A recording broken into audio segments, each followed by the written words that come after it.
The state government has unveiled proposed new laws it says will toughen up violence restraining orders. Campaigners against domestic violence say it's a good first step, but more needs to be done. The Attorney-General, Christian Porter, says women in WA need better protection than the current laws governing violence restraining orders allow. The data that we have shows that people who've breached 4 times and more, of all those people who breached 4 times or more, only about a quarter go to jail. In some situations, that has had deadly consequences. So Mr Porter is introducing a bill to Parliament this week that will toughen up the orders known as VROs.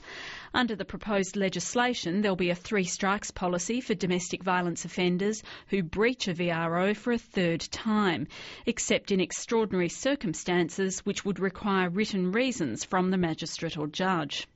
On-the-spot VROs handed out by police will be extended from 24 hours to 72 hours, and a VRO breach will be classed as a serious offence, making it more difficult for an offender to get bail. What we want to try and do is make sure that those orders actually mean something. The proposed changes have been cautiously welcomed by campaigners against domestic violence. I think the state government are on the ball here. I'm very impressed with their stance. At least they're making amends. Violent restraint orders weren't worth the paper they were written on. But some believe they are only the first step in addressing violence and preventing more serious offences like murder.